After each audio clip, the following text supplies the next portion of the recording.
Hello, my name is Ian McCall and this is an overview of Module 2A. Now, this is just a summary of what we're going to look at in this module. There's the dermatology component, there's the dermoscopy component, and I think there's a little bit on drug therapy in some cases. Now, with the dermatology component, we're going to be looking at these things: lotions, creams, gels, and ointments, the potency of topical steroids, wet dressings and occlusive wet dressings. Then dermatoscopy, the dermatoscopy of SEPKs and BCCs, and some other structures and clods. And then I think we're going to have a look at topical antifungals. These are the questions that we're going to go over with the derm registrar assigned to this particular module, but I'm going to go into those in more detail on the night. Let's have a look at the basic dermatology topic here. Topical steroids are obviously very important in dermatology. They're the baseline for how we treat most inflammatory skin diseases. Essentially, topical steroids work by getting into a cell, by being taken up by cytosolic proteins, going to the nuclear DNA, and causing the formation there of molecules called lipocortins. And these lipocortins apparently act on some of the enzymes that are involved in the formation of inflammatory mediators, particularly the prostaglandins. Now, of course, they also act on the cell surface in some cells, and they'll inhibit phagocytosis and other processes. They also have a marked vasoconstrictive action, so they're going to reduce inflammation, reduce the heat, and the other inflammatory factors that are associated with vasodilatation. So this is what makes them very effective in most of the inflammatory skin diseases. There's always the issue, though, of absorption. How well are they absorbed? How well do they penetrate into the skin? And there's a whole lot of factors that are at play in that particular topic. The biggest factor is the area of the body that you're applying the steroid to. There was a paper I came across recently that was comparing the relative absorbability of steroids across certain areas of the body. And I think in the palm of the hand and the sole of the foot it was about 0.14. On the cheek it was about 10 to 12, and eyelid skin I think was somewhere in the region of 20. But it's just a reflection of skin thickness varying in different parts of the body, and this being a big factor in how well things are absorbed. And obviously the very thick skin of the palms of the hands and the soles of the feet will inhibit absorption, whereas the thinner skin and eyelids and facial skin seems to encourage the absorption of these steroids. And so they're more effective in those areas, but of course the side effects are going to be a big issue as well. We were looking also at the nature of the vehicle, and that determines in many ways how effective a topical steroid is as well. You can take a steroid molecule and you can vary its potency just by the vehicle that you in fact put it in. So there's a little section in here that talks about the stratum corneum, what it's made up of, and why it's important, because remember that stratum corneum represents about 90% of the normal barrier function of the skin. So we don't want to thin that down unnecessarily. Of course, in some conditions we may want part of the stratum corneum removed so that we can get certain things into the skin. And that's particularly the case in palms of the hands and the soles of the feet, where we'll often use keratolytic substances first of all to get rid of thick scales so that our topical steroids and other things can penetrate better. Read this little section here on lotions, creams, gels, and ointments. It's, I think, an important one. It's just a quick summary of the nature of the bases here and the areas of the body that they're best used on. There's quite a nice DermNet piece on emollients and moisturizers. This concept of wet dressings. There's two types of wet dressings. There's wet dressings that are put on a weeping dermatitis, where the evaporation of the wet dressing causes cooling of the skin and causes drying up of the weeping dermatitis. So in those circumstances, usually you've got cotton or you've got swabs that are soaked in saline or whatever your favorite is. And as that evaporates, it evaporates off the fluid from the surface of the skin as well. Then you've got wet occlusive dressings, and that's different. This is where you're trying to improve the absorption of some of the other molecule into the skin. And wet occlusive dressings are sometimes used in generalized atopic dermatitis, where you're trying to improve the absorption of a relatively weak topical corticosteroid into the skin, particularly in children. So we use blue-backed incontinence sheets where we wet the white side. We'd put moisturizer and a weak topical steroid on the skin cream. Then we'd wrap the wet side next to the skin and put it on with a crepe bandage, and we'd leave it on for about 3 hours. It obviously protects the skin, stops the kid rubbing and scratching at it. It improves the absorption of the topical corticosteroids, it reduces the inflammation, it absorbs some of the secretions, and it can be very effective in dealing with an acute dermatitis flare. What you've also got to do is when you remove it, you've got to moisturize that skin again because it's going to dry out quite quickly. So we usually give them wet dressings applied for 3 hours, perhaps twice a day, and that's often enough to get their skin under control. The other aspect, you've got to watch those secondary infection. So in general, if I'm using occlusive wet dressings on a bad atopic, I've usually got them covered with an oral antibiotic as well, because you are going to exacerbate staph infection. So, have a little look at this thing on DermNet on wet dressings as well. Again, we were just talking about the potency of steroids. The potency is it's usually measured in terms of vasoconstrictions. What's a certain amount applied to a certain area of the skin, what's the degree of vasoconstriction that's achieved, and how long is it achieved for? It's usually the length of vasoconstriction that's a reflection of the potency. But does that correlate with the clinical effectiveness? I think in most circumstances it does, but there have been a couple of papers that have said that it doesn't. So it just brings in the other factors of patient skin, where you're putting it on as well, as that affect the actual clinical effect of whatever you're putting on a particular patient. But in general terms, vasoconstriction is the method used to assess steroid potency. And in Australia, the steroid ladder of potency would be as follows. I've said with the weakest first, 1% hydrocortisone. Desanide is another topical steroid that's used sometimes instead of derm, or can be used on the face. Then you go up to Celestone M, the 0.02% betamethasone. Then Advantan, methylprednisolone. And then Novasone and Elicon, which are both mometasone. Then Elufactodiprazone, which is betamethasone dipropionate. And then Diptrazone OV, which is the optimized vehicle. Remember we said before that if you change the base of some of these molecules, the base that they're in, that they can move up a grade as far as potency goes. And the other one is clobetasol. We don't have this available in Australia. It's certainly available overseas.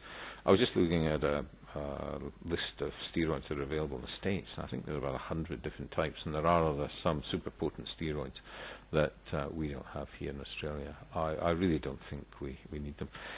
There's an argument that we should have clobetasol, but this can be obtained from compounding pharmacies, which reminds me that there's one up here that I mentioned, East Lakes Pharmacy in Sydney. They're a compounding pharmacy, and many of my colleagues in Sydney use them for making up, say, tacrolimus, and making up a topical preparation of clobetasol as well. What are the other things that we should talk about? Look at the adverse reactions to topical steroids. We see them all the time. We know about the problems of having them in intertriginous areas, with striae formation, with secondary candida. We know the problems of applying them to tinea without the diagnosis being made, and you get a tinea incognito. We know that they thin the skin.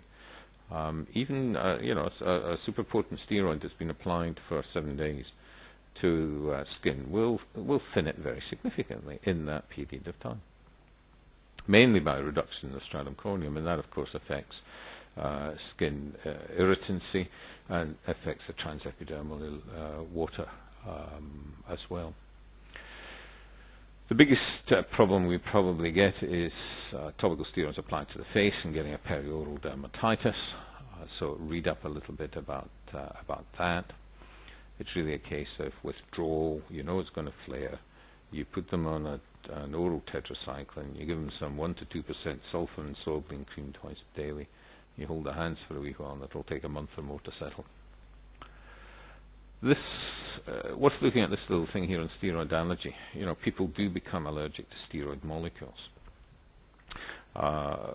We have 3 of them that we test for that are surrogate markers for steroid allergy. I must admit, most of the molecules we have here in Australia, the beta-methazones and the like, we don't really see much in the way of steroid allergy, but I've seen figures of as high as 5% recorded for people who are using chronic corticosteroids over a long period of time. Worth looking at. We still routinely test for steroid allergy when we do our routine patch testing, but we've got 3 molecules that we test for, and I haven't had a positive for a while. There was this little bit about compliance. You know, what's the most common failure of topical therapy in skin disease? And it really is compliance. The patient just doesn't do what you've told them to do. So always consider that when you seem to be having a treatment failure in the patient that you're looking at.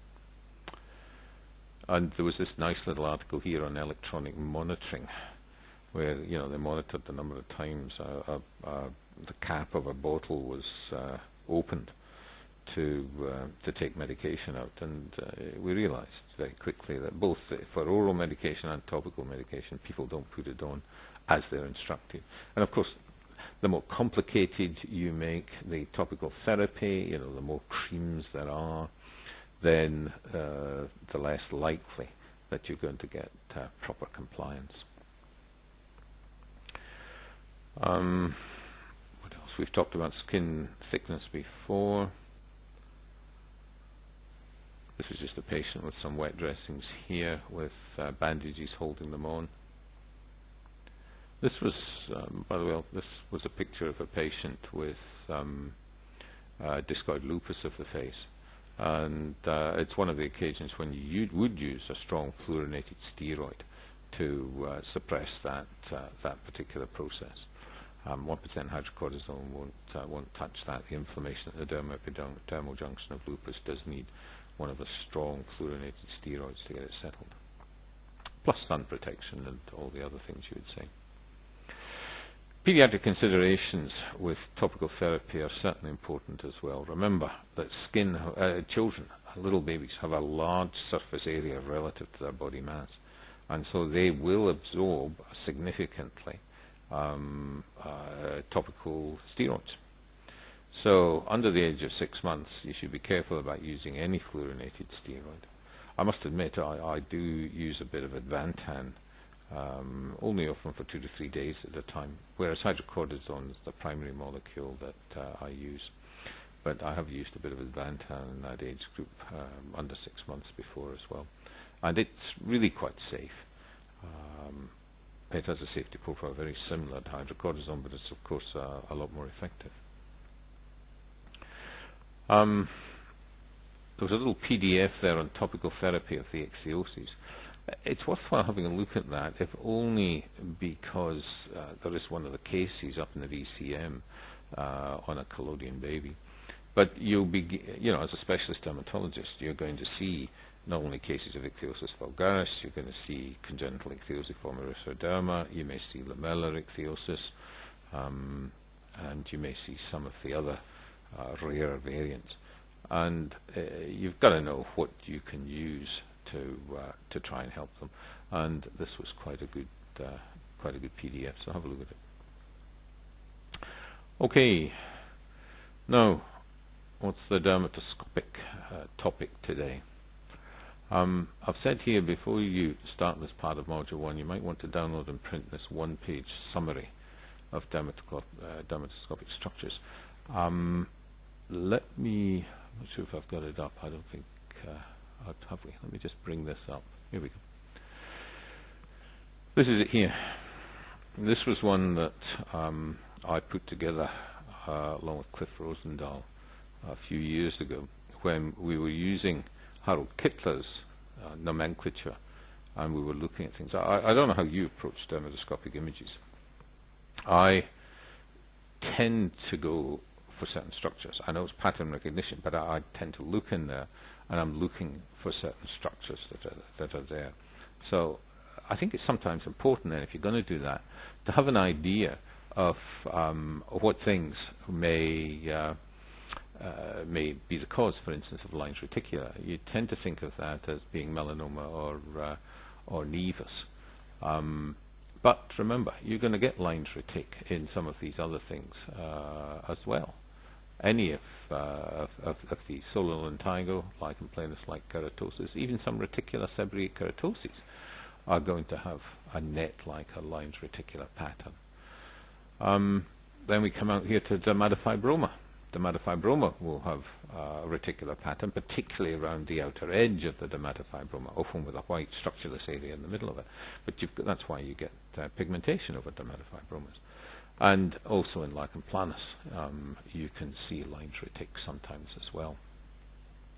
So I've found it useful to have this printed out, have it available, so that if I see a particular structure, I can just have a quick look at this and remind myself of some of the other things that can have a very similar sort of picture.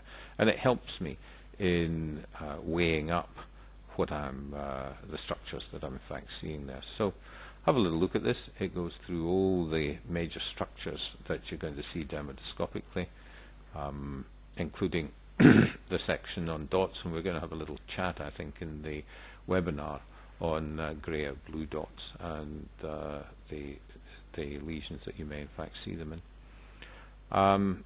There's also a good section in this on vessels as a clue to diagnosis, so worthwhile getting your eye in and being able to recognize vessels as dots, clods, lines straight, lines looped, lines curved, serpentine, helical, coiled.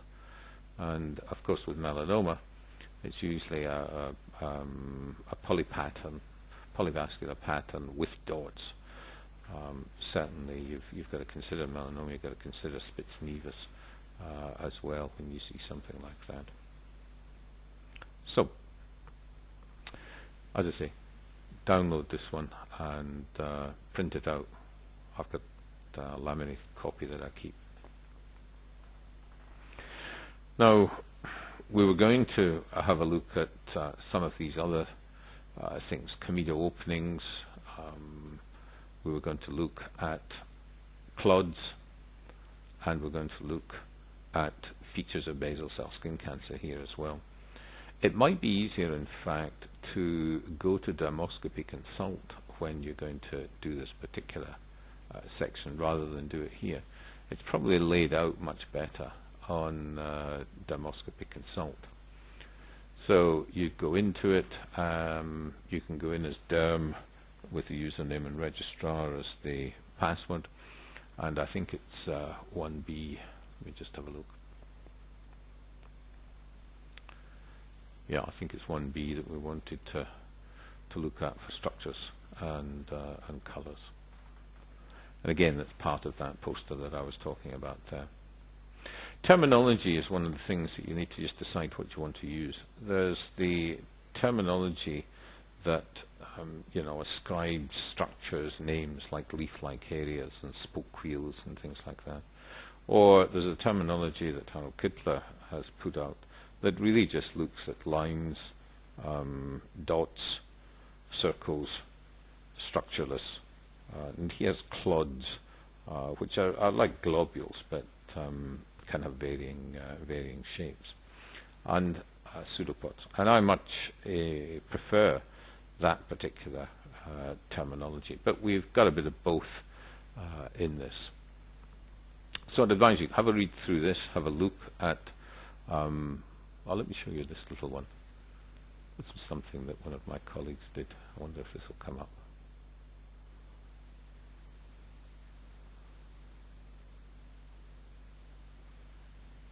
There we go. This was the spoke wheels, to show the spoke wheels in this particular lesion. Look how it's a nice little animation that he did to try and show spoke wheels. I must admit, it's only when the animation comes up that I really can see the spoke wheels. Let's just go back. You get a better view of some of the images here as well if you go in through Dermoscopy Consult itself. We also deal with lacunae. They're particularly seen in some vascular lesions, different colors depending on whether they're thrombosed or the degree of blood flow that's within them. These ones here are thrombosed lacunae in this particular lesion. This was a partially compressible hemangioma. Look at the white patch, white structureless areas as well.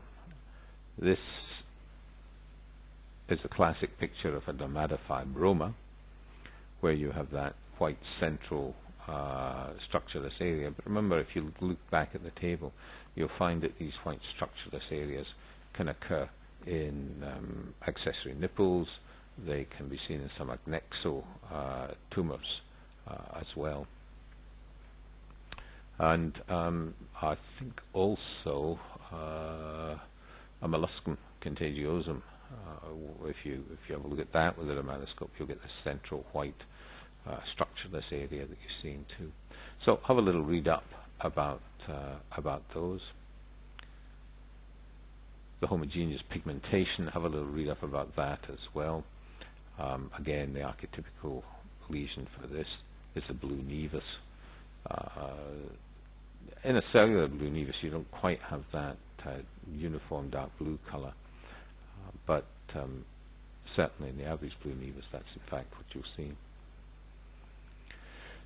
Then we also go on in this particular module to have a little look at patterns, and these were the patterns that used to be talked about with pattern analysis. I don't use them so much now because I'm using the Kittler method, but if you happen to be using Scott Menzies' book, you'll probably find these patterns mentioned, and it's worthwhile having a little look at them.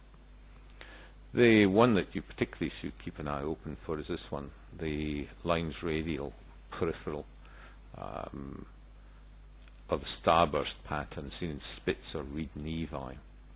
If you get lines radial peripheral and they're asymmetrical, then certainly a melanoma has to be considered. And then the palms and soles, just because of the nature of the dermatoglyphics there, the ridges and furrows, you get a very specific parallel lines parallel pattern, and it's either a parallel furrow or a parallel ridge. These are the furrows. You can see the furrows out here. This is the broader ridge in between. Generally, you can identify the ridge, looking carefully with the dermatoscope, by the eccrine glands opening in the middle here. But whenever you look at the palms, the hands, the soles, the feet, this is a pattern that you want to see if a pigmented lesion. If you can, depending on pressure, you can get various other patterns. You can get a lattice pattern where there appears to be lines going up across, as well as the furrows, those lines going across the actual ridges themselves. But that's is determined by pressure, so it's only in certain areas of the feet that you'll tend to see that. But if you're looking at a lesion, you want to see really what the pattern is. Look at the edge of it. Look at this edge here, because that's where you're going to see that it's going to be. You're going to see more easily that it's going to be a parallel furrow pattern and not a parallel ridge pattern. If all your pigment is in the ridges here, then certainly you've got to consider melanoma. But you've also got to consider that it might be hemorrhage. Talon noir, subcorneal hemorrhage, will tend to give you a parallel ridge pattern as well. But always look at the edges here. This is a parallel furrow pattern, and this is a nice benign nevus.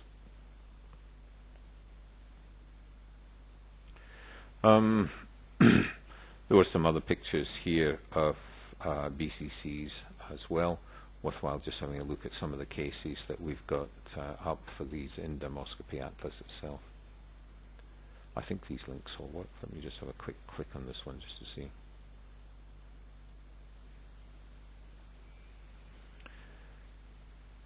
Yep, there we go.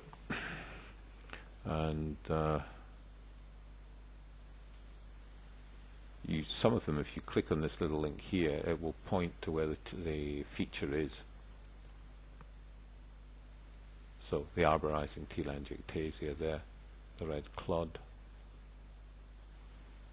the large blue clod, otherwise known as a blue ovoid nest. It just means there's a collection of basal cells there that are fairly deep with a lot of pigment in them, and when they steepen the dermis like that, they come up blue like this. So that's the dermatoscopy. Let's go back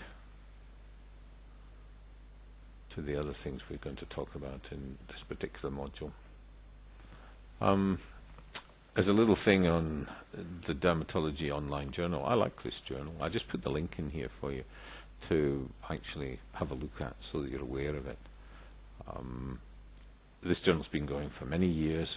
It often has some excellent cases in there, unusual things.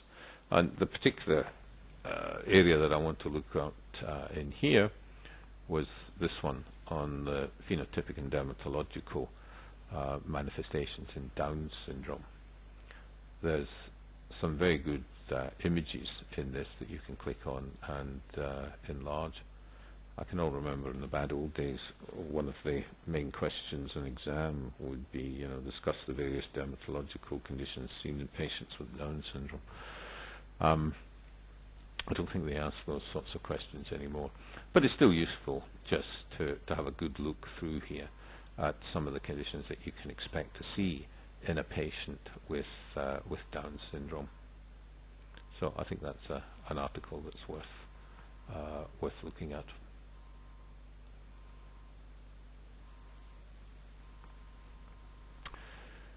What else? Yeah, we're going to look at topical antifungal drugs. Now, there's a variety of these. Again, they're important drugs for us in dermatology. We're often looking at fungal conditions. In terms of the drugs, we really just want to know, is this a fungostatic drug or a fungicidal drug? Most of the topical imidazoles are effective against both yeasts and dermatophytes. And the topical imidazoles have reasonable antibacterial action as well, so they're quite useful drugs. There's a good section here in DermNet that it's worth having a look at that goes into these, gives you links to some of them, some of the conditions, discusses the various imidazoles, the polyenes themselves. You may need to look up, more detailed text or E&E medicine to get more detail on the creams themselves. I must admit, I tend to only use very few. I use some micronazoles, I use ketoconazole, I use a bit of clotrimazole, but often I'll use it in combination with 1% hydrocortisone as hydrozole, which I find particularly useful for a lot of intertriginous diseases, the inflammatory diseases there, because there's often a secondary yeast component to them. So it's a useful preparation for some of those disorders. Some of these other, terbinafine, Lamisil is probably the best of the topical antifungals that we have nowadays because it's a fungicidal drug, and it's effective against both Candida and, in a topical form, effective against both Candida and dermatophytes, and it seems to work quicker than any of the imidazoles do. They go on in DermNet to have a look at some of the other agents that are used with topical conditions such as seborrheic dermatitis, and some of the agents that may be used there. Worthwhile having a look at just having a little read through this to get a feel for the various topical preparations that are available. The other article the other reference I gave was this one here, and it was delightfully simple. It sort of summarized things, I thought, really quite well. And it will, you can go to any of these particular links here and click on these, and it will give you some more information about the preparation. For instance, if we have a little look at terbinafine here.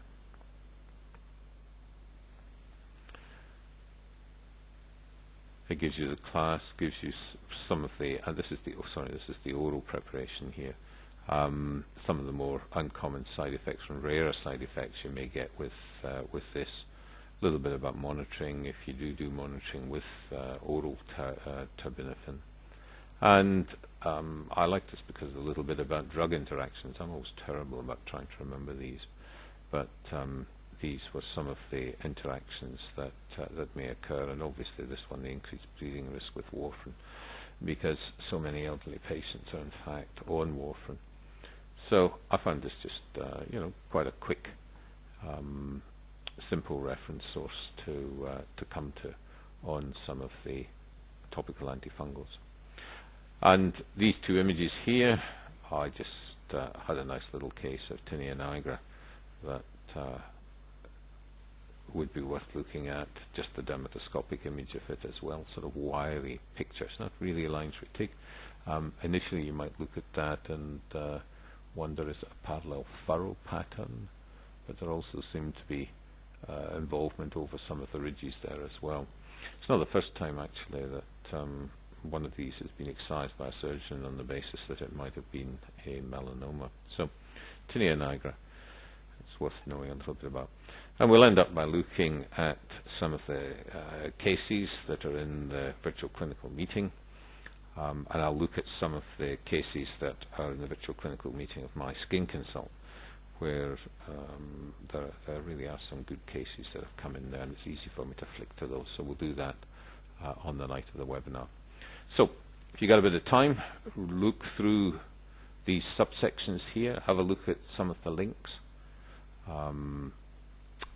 look at the references there on wet dressings, and I hope we can have a good chat on Monday night when we go over this in a bit more detail, and especially we'll look at some of these questions for the module registrar to answer. Bye-bye.